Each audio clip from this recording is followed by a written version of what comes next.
Olá, estamos no ar com o Justiça Gaúcha Entrevistas. Veja o que a gente vai te mostrar na edição dessa semana.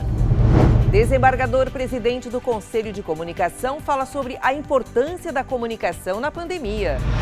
Tecnologia como ferramenta de enfrentamento à Covid-19 é tema do bate-papo com o desembargador Alberto Delgado. Saúde dos servidores, magistrados e usuários do sistema de justiça estão na pauta das entrevistas de hoje. Veja estes e outros destaques nesta edição do Justiça Gaúcha Entrevistas, que começa agora.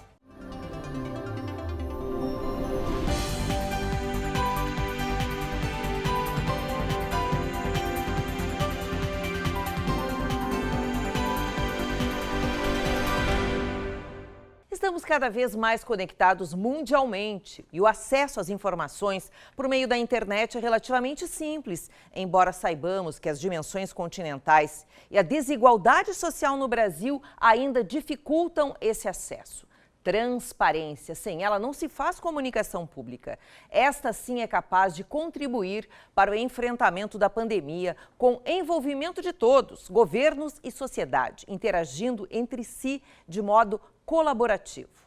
Para conversar mais sobre o assunto, nós convidamos o presidente do Conselho de Comunicação Social do Tribunal de Justiça, desembargador Antônio Vinícius Amaro da Silveira.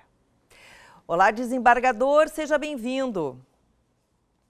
Olá, Vera, prazer enorme te ver novamente, um prazer enorme falar com teus ouvintes, com os teus telespectadores. Obrigada.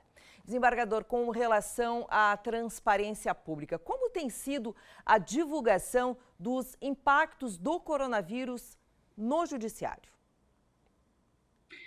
Bom, o coronavírus trouxe um impacto a todas as pessoas, né? Em geral, nós tivemos um impacto, como é já notório e amplamente divulgado, cada um sofreu à sua maneira, e o judiciário, como não poderia ser diferente, também teve que fazer a sua parte e enfrentar grandes mudanças nas suas rotinas, né?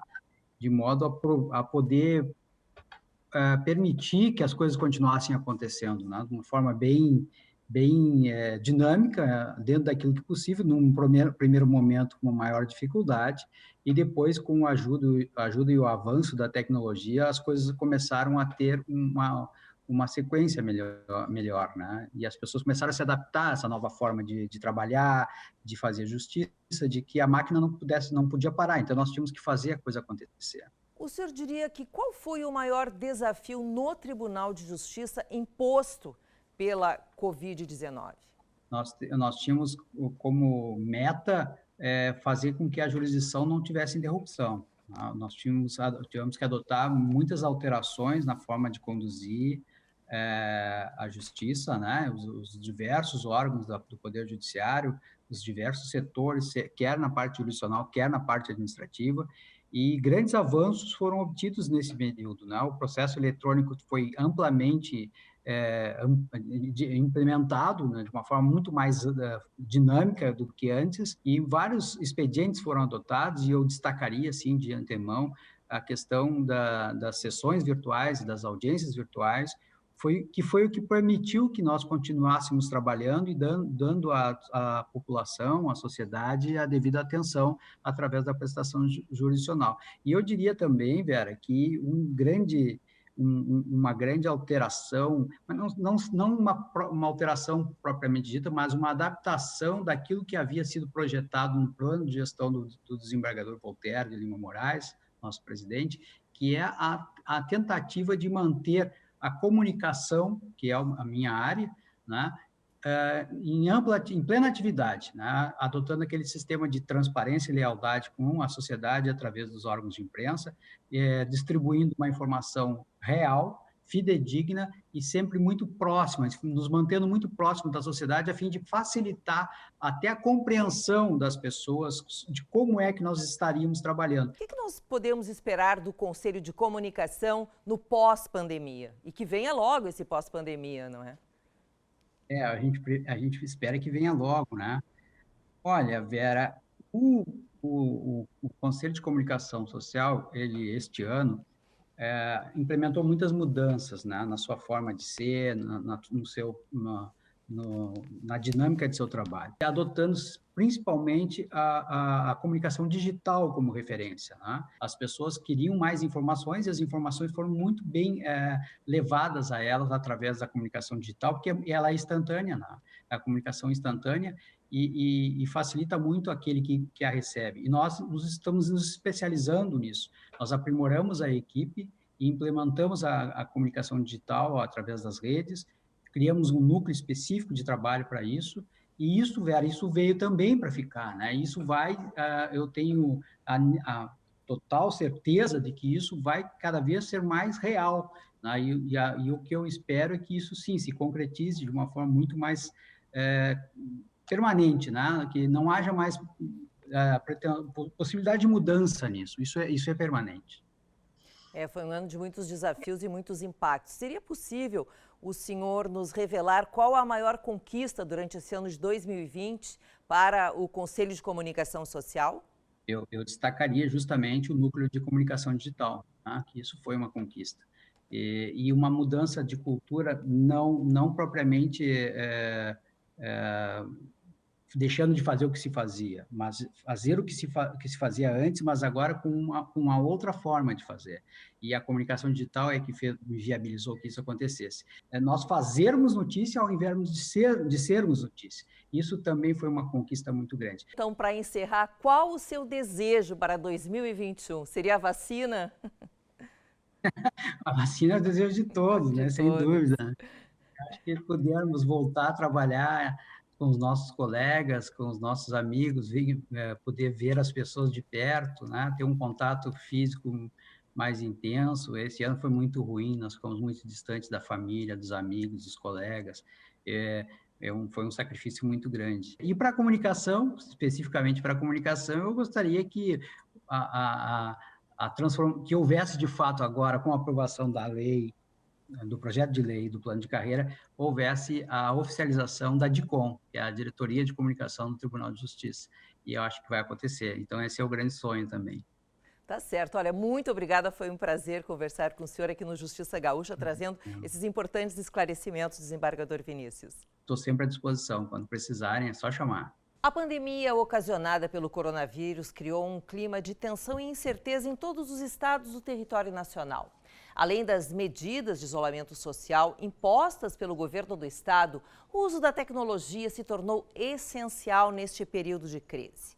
Para falar mais sobre a tecnologia como ferramenta de enfrentamento à Covid-19, convidamos o presidente do Conselho de Informática Judiciária, o desembargador Alberto Delgado Neto.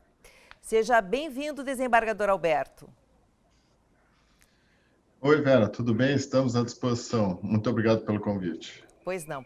Desembargador, nós podemos dizer que o coronavírus definiu uma nova normalidade para os serviços judiciais, que é a realidade virtual. Eu gostaria que o senhor falasse um pouco sobre este assunto. Em todos os momentos de crise, se busca, não é? Na humanidade, nós procuramos tirar um certo valor disso. As brechas e as perspectivas para fomentar e acelerar as inovações e, de certa forma, tentar manter com maior qualidade o atendimento social, que é o nosso serviço, o nosso trabalho público, por assim dizer. E nessas condições, então, dentro de um cronograma que já havia de virtualização de processos, nós buscamos aproveitar esse momento no redirecionamento de recursos humanos, no redirecionamento de recursos, não é, para tentar obter uma otimização da virtualização.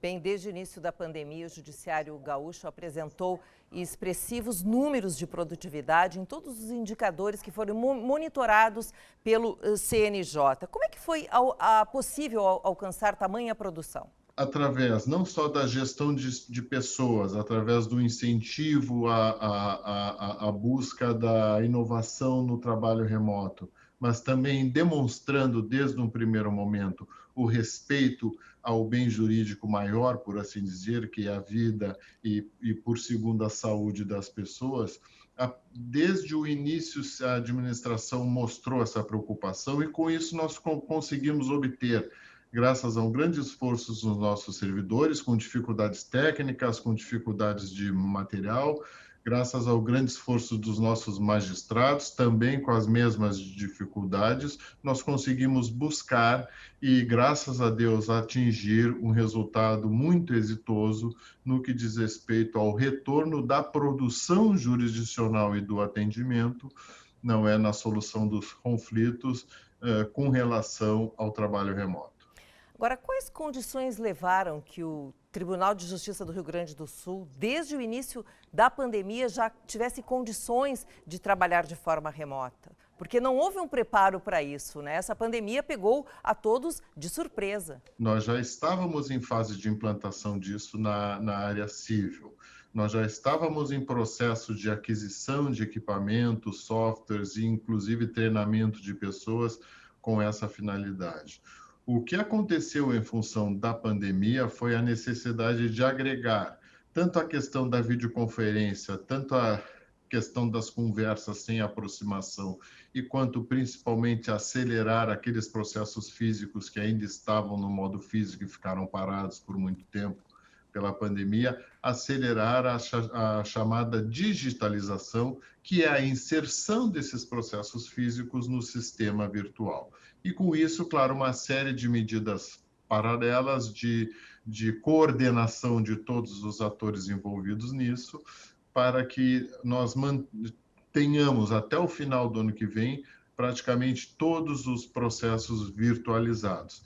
Com isso, obviamente, se estabeleceram prioridades. Quais os processos se dá prioridade? E as prioridades foram dadas naqueles processos onde o bem jurídico que está ali sendo tutelado, vida, liberdade, família, saúde, fossem os primeiros a entrar. Que avaliação o senhor poderia nos fazer a respeito das sessões virtuais? As sessões virtuais, eu acho que agora vieram para ficar. Quer dizer, foi uma experiência que fomos obrigados a fazer, elas já existiam de alguma forma através do sistema e presencialmente a gente acabava fazendo a sessão e ouvindo presencialmente os advogados na sustentação oral. Abertos os canais de videoconferência como essa que estamos utilizando aqui, abertas as possibilidades, inclusive de muita redução de custo para empresas, advogados e partes envolvidas, onde ele pode defender a sua posição ao vivo, diretamente aos magistrados que julgam da onde ele está, sem deslocamento. Isso eu acho que teve um êxito, mas um aprimoramento, vamos dizer assim, destes acessos. Eu acho que isso foi uma grande contribuição. E que ensinamentos, para encerrar, eu lhe pergunto, nós podemos tirar o Poder Judiciário dessa experiência tão dramática, né, em nível mundial? Todos passaram por momentos muito impactantes e também com fortíssimos impactos no sistema de justiça, no dia a dia do sistema de justiça, que foi muito abalado, embora as soluções fossem apresentadas. Eu acho que o que se pode retirar de tudo isso dá sim para se aproveitar os momentos de crise para reduzir custo, aumentar produtividade, dá sim para se aproveitar os momentos de crise para unir os entes envolvidos e ter uma coparticipação no que diz respeito ao interesse maior, que é o interesse público, que é atender aquela pessoa que está lá na rua precisando do atendimento. Nós agradecemos muito a sua participação, desembargador Alberto, e até uma próxima oportunidade. Muito obrigado. Desde que a pandemia da Covid-19 foi decretada pela Organização Mundial da Saúde, muitas pessoas têm comentado que a humanidade nunca mais será a mesma depois que tudo isso passar. Verdade ou não, o que é possível notar é que o cuidado com a saúde e o bem-estar do funcionário tornou-se um ponto de maior atenção nas instituições. Nesta entrevista, vamos conversar com o desembargador Marco Aurélio Reins, presidente do Comitê de Saúde do TJRS. Olá, desembargador Marco, seja muito bem-vindo. Obrigado. Desembargador, qual é a principal preocupação do Comitê de Saúde do TJRS diante desta pandemia. Qual era na época, o grande desafio? Né? Que não faltasse leito e que não faltasse respirador. Qual era a grande preocupação com o juiz? Como é que o juiz vai decidir? Porque o comitê, eu quero explicar que o Comitê de Saúde é um órgão do Conselho Nacional de Justiça, porque é um órgão de aparelhamento da jurisdição.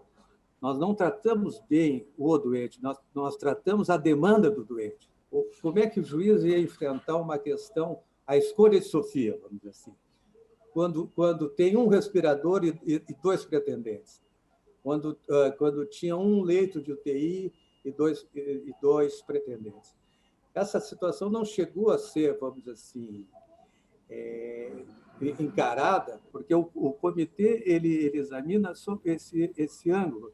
Ele quer que essa grande massa dessas chamadas ações prestacionais da saúde, que se resolva de forma mais técnica possível.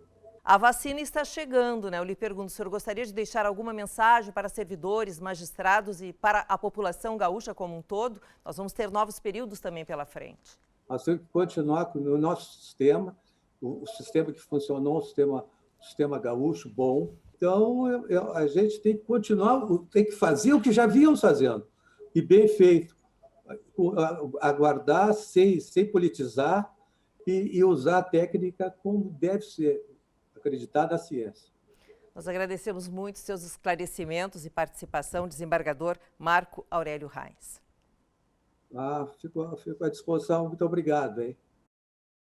Com olhos voltados à luta coletiva de enfrentamento ao coronavírus, o Tribunal de Justiça do Estado do Rio Grande do Sul instituiu diversas medidas para combater a pandemia. Uma delas foi a criação do Comitê de Monitoramento da Covid-19. Agora iremos conversar com a médica infectologista do comitê, doutora Marcela Santiago Biernat. Olá, doutora Marcela, seja bem-vinda.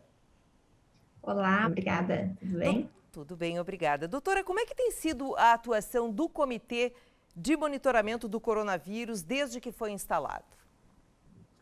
Bom, o comitê ele atua basicamente em 3 fontes, assim. A gente faz o monitoramento, a gente realiza ações e a gente atua na tomada de decisões. Em relação ao monitoramento, então, o comitê ele atua em conjunto com as ações do Departamento Médico Judiciário. A gente realiza o monitoramento do número total de casos de coronavírus, tanto nos nossos servidores quanto nos trabalhadores das empresas terceirizadas que atuam com a gente, isso em todo o estado. E, além disso, a gente faz um monitoramento também do número de casos recuperados. O comitê, ele realiza ações que buscam minimizar os casos de surtos nos ambientes de trabalho, né? Então, que tipo de ações são essas, né? São palestras, são eventos virtuais, são os informes, são os treinamentos, enfim, essas ações visam, então, minimizar o contágio. Ou seja, o Judiciário promoveu uma série de trocas de informações e que foram permanentes com os demais atores do sistema de justiça. E foi justamente por meio do Comitê de Monitoramento, é isso? Exatamente. E o Comitê de Monitoramento, ele também toma decisões, né? Então, atua nas decisões, por exemplo, da viabilidade ou não de reabertura de um setor. Então, se pode ou não reabrir uma biblioteca, um restaurante. E então cada setor recebe um planejamento individualizado devido às peculiaridades de cada local, né? Então, e depois da reabertura também é feita uma fiscalização. Então, essas decisões assim que a gente faz. E como que a gente faz isso, né? A gente criou um canal de comunicação do comitê, que na verdade qualquer medida urgente é abordada de maneira imediata, né, nesse canal de comunicação. E, além disso, a gente realiza reuniões semanais, onde são debatidos daí os diversos assuntos. Como é que a senhora avalia essa experiência, essa troca de informações de forma permanente até chegarem à tomada de decisões? Essa experiência, ela tem sido muito enriquecedora para o Poder Judiciário, porque estão sendo tomadas medidas que vão trazer resultados positivos tanto a curto quanto a longo prazo. né? Um dos exemplos clássicos que eu acho disso é a questão da digitalização dos processos físicos. Então, essa atividade ela foi intensificada nos últimos meses em razão da Covid e vai ser um legado da pandemia isso, né? Tem outras medidas, por exemplo, de higienização mais frequente dos ambientes, que acabam evitando também a transmissão de outras doenças infecto-contagiosas. Em função da Covid, a gente lançou um olhar sobre uma série de atividades, assim, um olhar mais rigoroso, mais criterioso, que, sem dúvida, vai proporcionar um ambiente mais saudável no futuro. Pois eu ia lhe perguntar justamente sobre o futuro. A senhora acredita que em 2021 nós possamos ter um judiciário 100% presencial? Qual a expectativa com a experiência adquirida durante este período da pandemia? Não, eu acredito que em 2021 não teremos um judiciário 100% presencial. Estamos em meados de dezembro e esse é o pior momento da pandemia até então. Então, nesse momento, a gente tem que evitar as atividades presenciais, mas eu acredito que a tecnologia vai ter uma contribuição muito importante, né? E já está tendo. Então, a gente consegue viabilizar uma boa parte do trabalho através de maneira remota. Assim que possível, quando a segunda onda passar, teremos novamente um plano de retomada das atividades presenciais, com todos os cuidados, realizando um rodízio das equipes, mas de imediato agora para início de 2021, provavelmente não teremos um judiciário ainda 100% presencial. Ou seja, a expectativa de uma retomada gradual para 2021, de acordo com o cenário que nós tenhamos em função da pandemia, não é? Com certeza. Tá certo, doutora. Agradecemos muito a sua participação, os seus esclarecimentos e parabéns pelo trabalho realizado até aqui. Vamos continuar trabalhando no ano de 2021, certamente. Com certeza. Enquanto médicos e cientistas correm contra o tempo para consolidar um tratamento mais efetivo contra a Covid-19, a população se resguardou em casa para reduzir o contágio. Porém, esse cenário vem causando reflexos preocupantes na economia. Esses episódios podem ser debatidos através dos serviços oferecidos pelo Centro Judiciário de Resolução de Conflitos. A juíza coordenadora do Sejus de Porto Alegre, Dulciana Gomes Optis, é a nossa última convidada. Olá, doutora Dulce, seja muito bem-vinda. Olá, Vera, muito obrigada. Um prazer estar aqui conversando com vocês. Doutora Dulce, diante deste novo cenário que pegou a todos nós, não é? Nos surpreendeu mundialmente dessa forma, em função da pandemia, a senhora acredita que a conciliação é uma nova realidade, uma necessidade para o judiciário brasileiro? Bom, a conciliação dentro do judiciário, já institucionalizada, ela vem a partir da Resolução 25 de 2010, a resolução do CNJ. Então, antes, independentemente de pandemia, tanto a conciliação quanto a mediação são considerados métodos de resolução adequada de conflitos, porque se entrega para as pessoas envolvidas no conflito o poder de eles decidirem da melhor forma que satisfaça os interesses de ambos. Neste período de pandemia, cresceu de importância porque a gente começou a trabalhar de forma virtual, aqui em Porto Alegre, logo em seguida em todos os Sejusques do estado, desde maio. Então, nós começamos no Sejusque Porto Alegre, dia 4 de maio, retomamos as sessões de forma virtual. Dessa forma, podendo atender a todos os interessados, né? Então, cresceu de importância. As novidades deste ano foram o Sejusque do Cidadão Online e o Sejusque Empresarial. A senhora poderia nos dizer qual a diferença entre eles? Com a pandemia também, as pessoas não podendo se locomover para os Sejusques e com a finalidade de abranger todas as comarcas do estado, né? Inclusive, especialmente aquelas que não têm Sejusque, né? E alcançar esse serviço para todos os cidadãos, foi criado o Sejusque Cidadão, né? Totalmente virtual, com abrangência estadual, justamente para facilitar esse acesso pelas pessoas.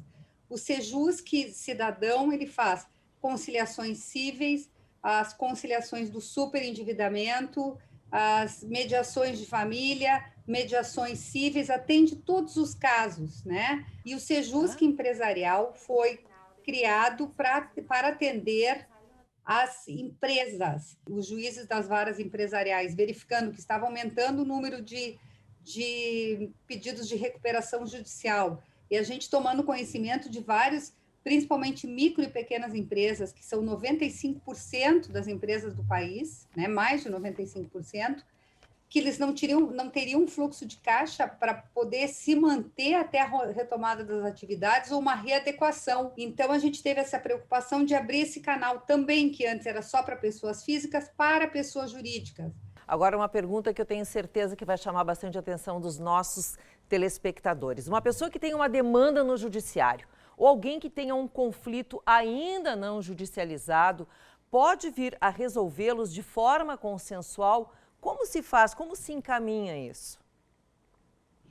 Pode, em qualquer fase do processo, a parte pode solicitar que seja remetido para o Sejusc da sua cidade, ou para o Sejusc do cidadão, ou para o Sejusc empresarial. Pode fazer essa solicitação para o juiz, né? Nós, inclusive, fazemos mediação em processos já julgados, que estão em grau de recurso, em fase de execução daquilo que foi decidido, né? Então, a gente não tem limite, né? Porque ainda que um processo tenha sido julgado definitivamente, as pessoas podem acordar que vai ser cumprido de uma forma diferente. Se os dois, né, se as duas partes entenderem que assim pode ser, a conciliação permite isso, né? E os acertos que eles fizerem, os entendimentos, como nós chamamos dentro do Sejusc, são homologados ou pela coordenadora do Sejusc, quando é pré-processual, quando a pessoa ainda não tem processo, ou pelo juiz do processo, quando já está ajuizado o pedido, né? Então, a gente já recebe, inclusive, pedidos de mediação encaminhados pelo 2º grau, pelos juízes e por iniciativa da parte. E no pré-processual, a pessoa pode acessar a página de abertura ali do tribunal, tem um botão com Sejusc cidadão e Sejusc empresarial, dependendo pessoa física, se for pessoa física ou pessoa jurídica. Ainda pode acessar por e-mail e por telefone. Então, assim, é buscando atingir toda a população. Tá certo, olha, muito obrigada. Então, para encerrarmos, não é, os seus esclarecimentos e participação, eu pediria que a senhora deixasse uma mensagem, queremos saber as suas expectativas, não é, para o setor, um ano que foi tão difícil para todos nós, não é, e 2021 está chegando agora. O que a senhora espera desse novo ano? A minha expectativa para 2021 é aumentar a oferta de serviços.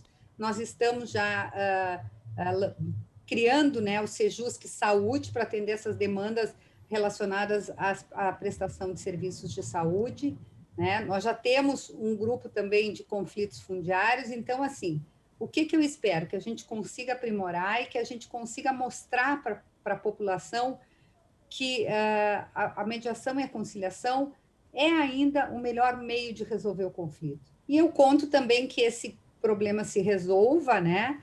E que as pessoas possam, alternativamente, depois que a gente possa retomar as atividades presenciais. Mas a ideia é continuar disponibilizando, porque eu acho que nós ampliamos a participação, as sessões virtuais vieram para ficar. Muito obrigada pela sua participação e até uma próxima oportunidade. Eu que agradeço a oportunidade. Obrigada. Está na hora de encerrar o último Justiça Gaúcha do ano e partir definitivamente para 2021. Queremos agradecer a sua companhia e já assumir o compromisso que em 2021 vamos continuar ao seu lado, informando tudo o que acontece no Poder Judiciário, procurando boas notícias e buscando bons exemplos que inspirem e ajudem a transformar os nossos dias em dias melhores. Não esqueça, para assistir aos programas é só acessar tjrs.jus.br. As edições anteriores do Justiça Gaúcha ficam no link que aparece aqui na tela. Semana que vem estamos de volta e eu espero por você. Até lá!